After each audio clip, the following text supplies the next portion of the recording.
Hi folks, we're here in our completely transformed galley space. We have done a whole lot of work in here, but we wanted to make this video just focusing on getting the cabinetry done and getting the storage solutions just right. Well, just for the galley, there's other things that we'll show you a little bit later on. But yeah, these sliding doors, we chose these because it gives us really great access for cleaning, and also I need to get to different fittings for the deck in here as well. But we just wanted to point out that these are marine sliding doors, and the difference is that, like on land, you can sort of have ones where you lift them up and drop them in place and take them out and everything like that. You can't really do that on a boat. If they pop out, they're just going to vomit everything, you know, like at the worst possible time in a seaway. So these ones are actually fixed. They can't come out. There's a few things when we made them, we didn't want them to, when the boat rolls, we didn't want them to rattle, so they're a nice tight tolerance, aren't they? Yeah. And they're nice and firm. They don't pop open, but they still slide relatively smoothly. Yeah. And what's really great is that we can fully maximize all this locker space now, because we can slide them all the way back, and we can slip things in that are larger or just the full height of the doors, which we couldn't do before. Before we had really pokey pigeonhole spaces, so yeah, it's really made a massive difference. And everything's really solid. It's seaworthy strong. Yeah. In all of our refit, we've tried to stay with the spirit of the designer. Okay, the guy, that Bruce Fairley, that put it together. We thought he knew exactly what he was doing. It has had some modifications by previous owners, but we're trying to stay true to the spirit of a clansman, because I think there's a lot of people, they have some ideas they want to change a boat, but it ends up a little bit more of a house, and you lose some of the safety functions that are designed into these boats. So we've tried to hold on to that, but tried to make it more beautiful with some natural timber. These sliding doors, we can access the space. They're really strong the way we built them. So why don't we have a look? And just before we do, can I just say thank you to Lance and his beautiful family for again inviting us into their home and making this possible, because we couldn't have done it without them. So we're going to go back to about 3 months ago when we started this project, and it starts at Lance's place.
okay, so with these, you've seen that we've just been using the router and we've been hogging this out, but it's a fair bit of effort, and Lance came up with a better idea. We've set up a fence on the bandsaw, and we're just going to cut the majority of it out, so the router just has the last mil to a half mil to clean out, because the router gives you this lovely smooth, great, really flat, really even surface, which will just be perfect for gluing up. That hand, all that hand's doing is just holding it there, and then this hand's just feeding it gently until it hits the stop block there. Okay. Yeah. Flip and do again. Okay.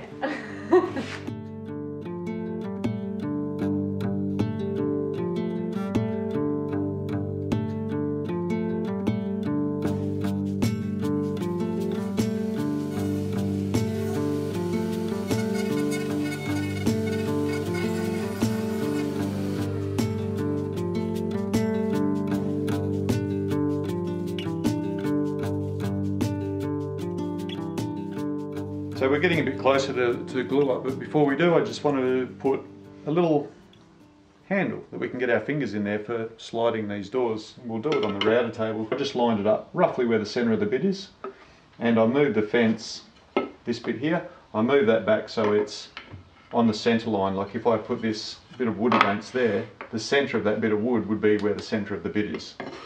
Yep. Like the middle. And then I can line up the middle with that line there, like that. And that is the end of measuring.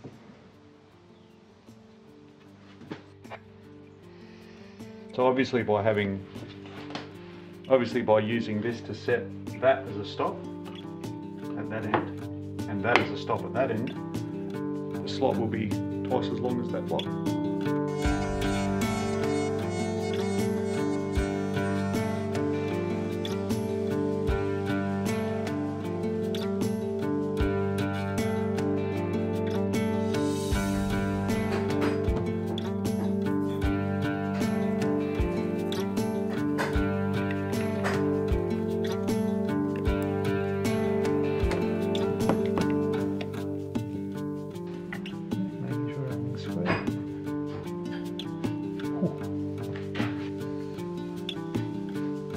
Nice.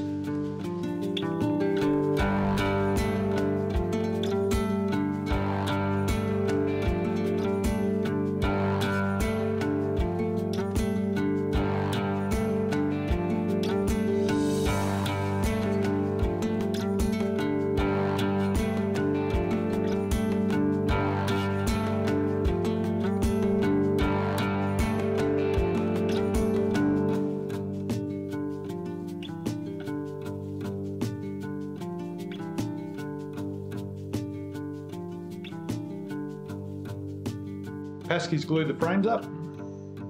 They're all looking pretty good. They're looking pretty square. Good work. So what we're doing now is we've got a rebaiting bit in, and what it does is I've done one pass on this. It just puts a little step in there. And so I'm going to, with a few passes, not all in one hit because it's just too much chaos, but just a few passes around here, we'll deepen this till it's the same width as a bit of ply, and then we'll put a backing in there. Just one thing, we had a dust extractor going, a vacuum cleaner, and you saw me just sweeping everything with a bit of wood. It's a really good idea with something like a router table with a dust extractor, not to get into the habit of using your hand to knock it all down in the dust extractor because they're noisy, and that bit, when it's still, doesn't look that different to when it's moving.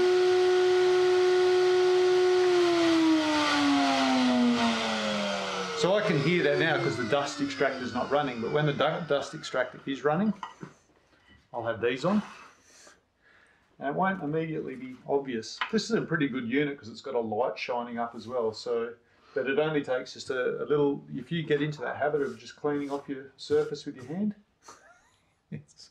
it only takes a matter of thoughtlessness at like 4:30 in the afternoon and you're done.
you can see, I've started staining our frames for our doors. We're using Tasmanian oak, and the Tasmanian oak was quite a light colour. It was like an ash kind of dusty colour. And the interior of Marul, the existing timber that we're keeping in Marul is a dark timber. So we want our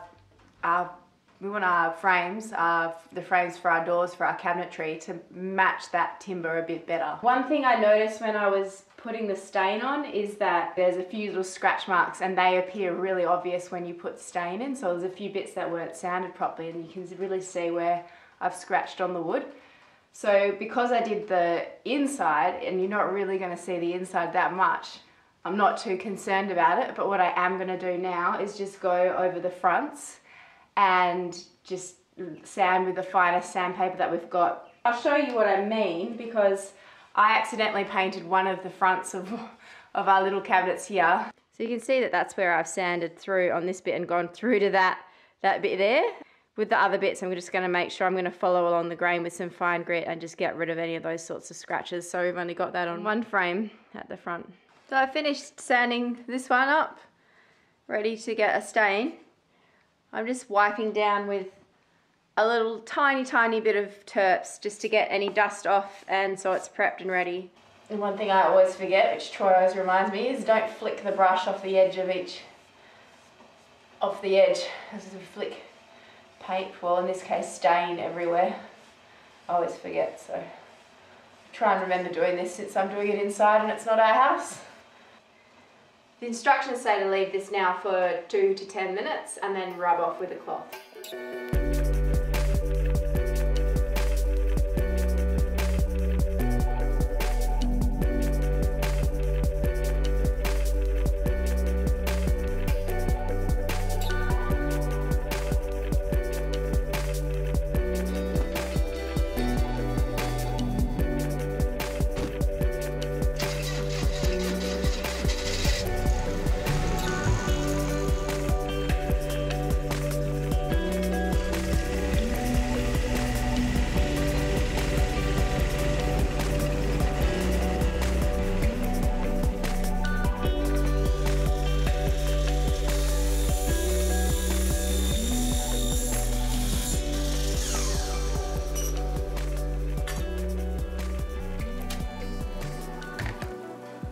So this frame's going to be installed, and it's going to be installed. A lot of sliding doors, you can lift the doors up and take them out, but these, it won't be like that.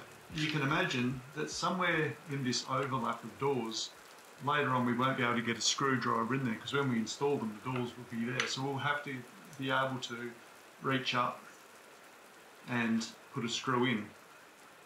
So what I need to do is just dry fit everything now and just see where the doors come to.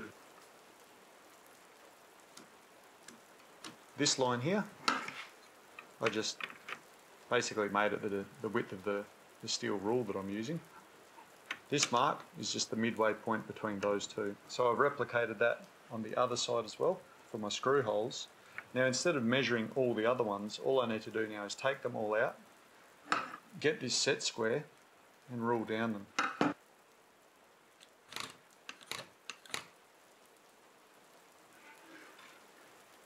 I've set this fence, so it doesn't matter where along this channel I want to drill, it's set for the future now that it will be centered.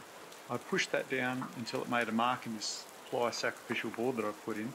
Where that dot was, I just extended that line because I had these layout marks on the channel. So that distance is set by the fence, but all I have to do now is line up those pencil marks and it'll drill where I want to drill it.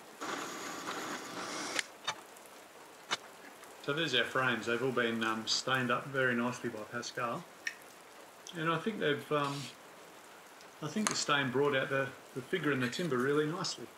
So now I just need to get the inserts, and they're a pretty snug fit in there. So even though this is a fairly good finish at the moment, I'll give it a bit of a sand before I glue it into the frames.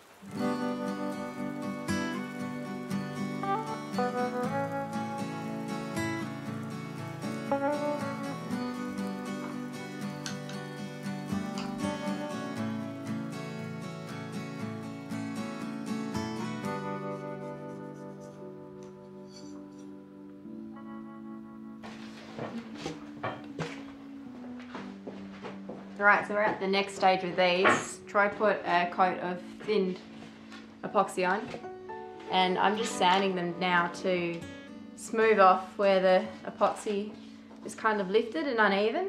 They actually look pretty bad when you sand it back, because the epoxy's left the wood quite rough. Actually, I have to actually be quite careful and do it by hand and not with a block, because if you go too far, then I've found that I've gotten to the wood and I've removed some of the stain. So the first door I did that, so I'm gonna have to try and repair that one by adding a little bit of stain to it. So this is the door that I sanded back too far. You can see that we've gone past the epoxy, past the stain, and it's gone back to the original Tassie oak colour. So hoping that we'll be able to fix it.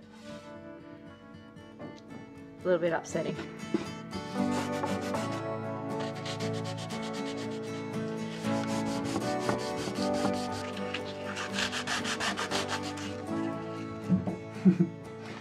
So this frame that we're putting in, it looks like it's millimetre perfect, Patsy, so because it's on an angle it's slightly higher.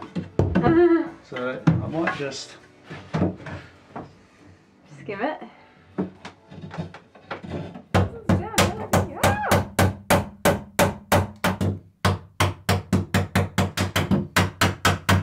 Now that it's vertical, it's locked in? It's yeah, it's pretty locked in. Not on the other end, but on that side it is. So this timber frame, what I was thinking was just paint this white.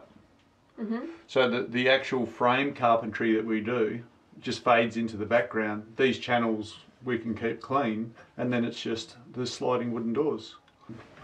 I've got our builder's wedges, so I can use those builder's wedges like that, slip them into place. And then cut them. No, they can stay up in there. So when you slide them together like that, they've got the teeth. Yep. And they ratchet together and stay put. But see, that's now when I put a screw up through there, it'll anchor that. So it'll have a solid block underneath it. The screws that hold the channels in will actually be going through this timber frame and up into this timber. So this will be screwed at those intervals to this. Yep. So it'll be strong. This will be a strong thing. What we'll do is I'll fit the top runner.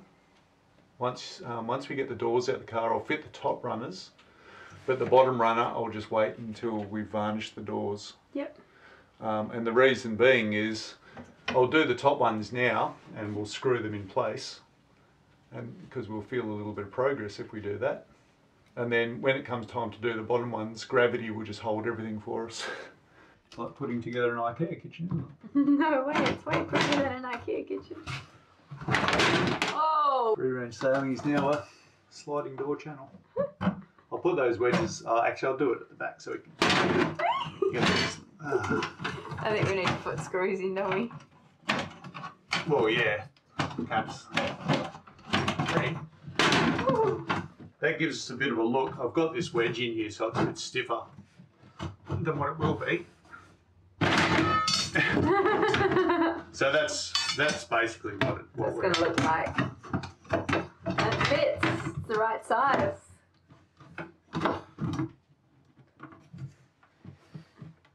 And it looks like it'll be the right colour, because once we varnish behind the sink, it'll look the same colour, I reckon. We'll see. That's the frame, and that's how the doors will be.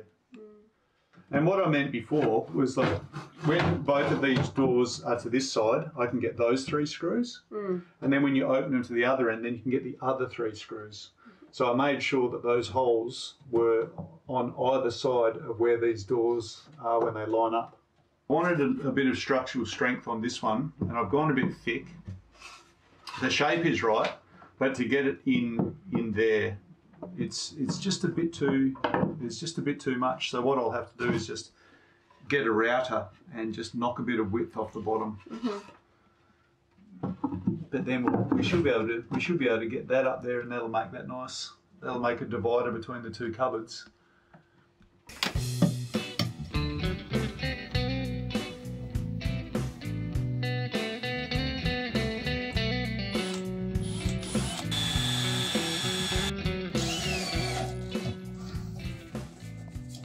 So before we put those dividers in, what I will want to do is run some epoxy on those timbers.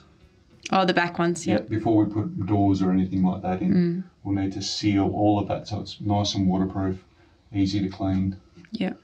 We might skip the varnish. I think what we'll do is just put a coat of epoxy on there. Put 2 coats of epoxy on there and we'll leave it at that.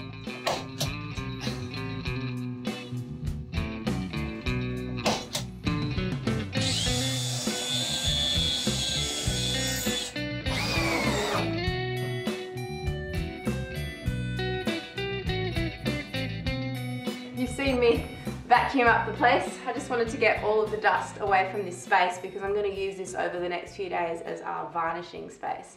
So I'm going to try and minimize the amount of dust here. Just following instructions from a book called This Old Boat by Don Casey. So that sort of gives you step by step for varnishing wood. We added an additional step on the advice of some people here in Kettering just to make our doors a bit stronger. We did a first coat of epoxy and then I've sanded that back.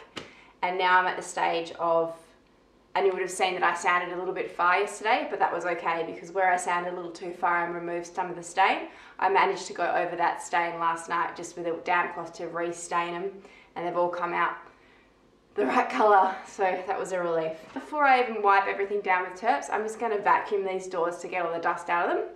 I'm actually, when I wipe down with the Terps, I'm actually going to just use a roll of paper towel. So each door that I do, I'll do 1 paper towel and then throw it away. And that way I know that I'm not putting any residual dust from the other doors onto the next door that I clean. We got the varnishing done. I just went quick. I read in the book, don't worry too much about the first coat, just get it done quickly and let it dry and then sand it and put another coat on. I'm not going to give you an instructional on varnishing because this is my first time doing this. You can apply a coat every 12 hours, so this will be my little project for the next few days while in between editing videos and doing other things.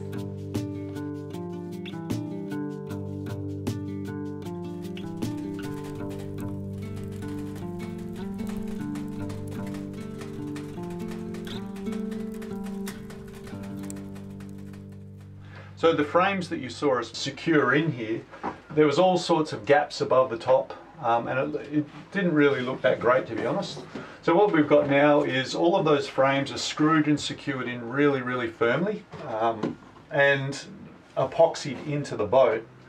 And then just fed everything in so it's nice and smooth, easy to clean. All right, because this is around the cook surface, so you just want to get a cloth and wipe it down. You don't want nooks and crannies to have to clean. So everything's really easy to clean now, and then we'll just have nice wooden sliding doors in here. The interior paint we used an Alkyd enamel, but in here I used a single pack urethane paint. So just before I'd leave each day, pop on breathing protection, paint this.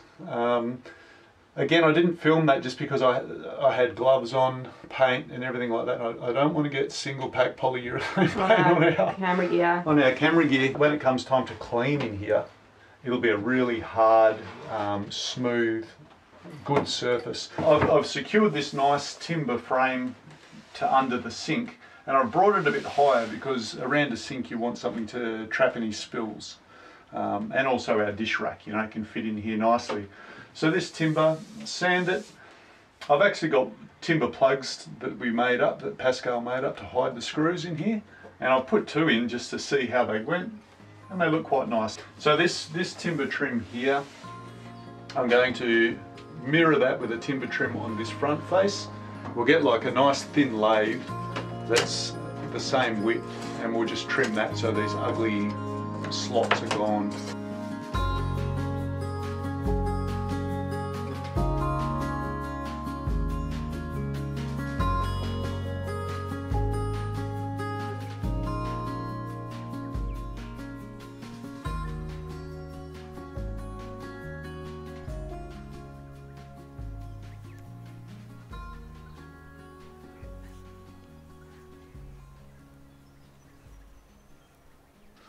Well, we can join Pasky now, she's putting the final coats on our sliding doors. We've been a bit constrained by how many coats of varnish we can put on, So we're just keeping it, each coat's been quite thin, and we're just having 2 or 3 coats. This would be the final one, the 3rd coat.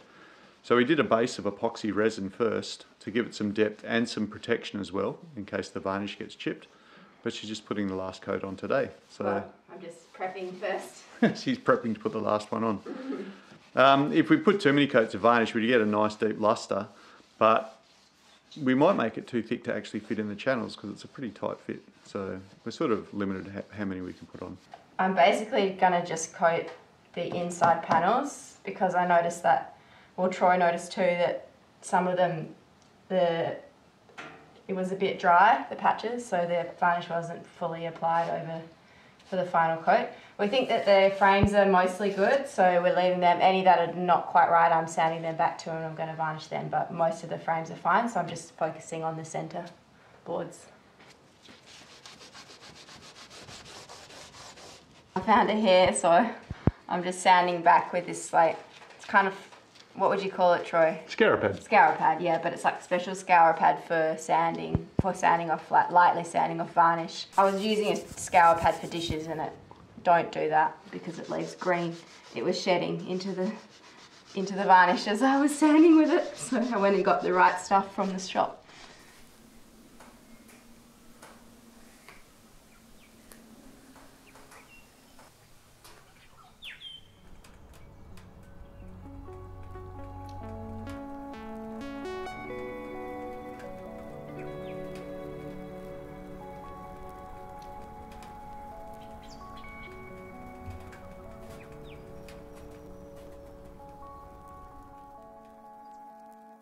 Today we are installing the doors.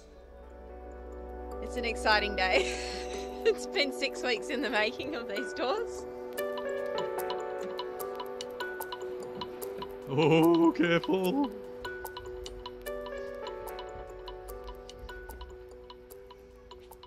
Lucky last. Yeah, that's it. Because we're on a boat, we definitely don't want these coming out. We actually have to put these in right from the get-go and then secure them in, and we've designed them to be like that. So here's our aluminium channel. I'll fit it to the door now. This one's in, and there we are. Oh wow, that looks so nice. Is that better, Duh? Looks so nice. It's a fair old improvement, isn't it, on what we used to have? So, which is what we wanted.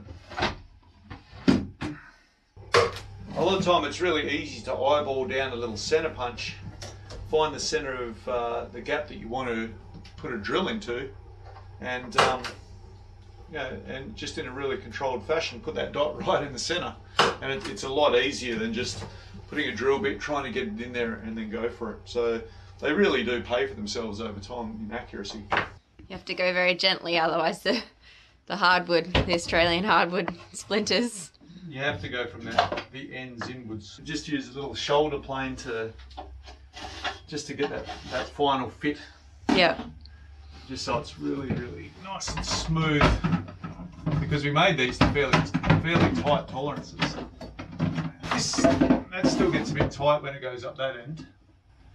That door's not too bad. But it gets tight when it goes down that end. Just look how nice that looks. Is it going to make you happier? Oh, totally.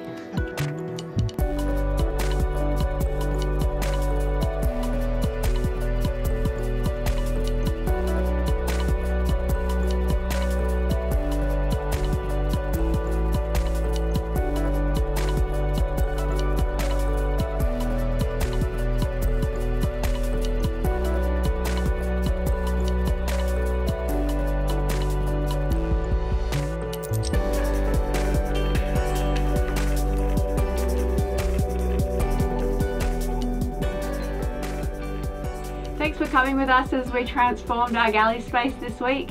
We've got lots more coming up. If you enjoyed the video, please don't forget to give it a like and subscribe to our channel. That really helps us out. We look forward to seeing you next week, and bye for now.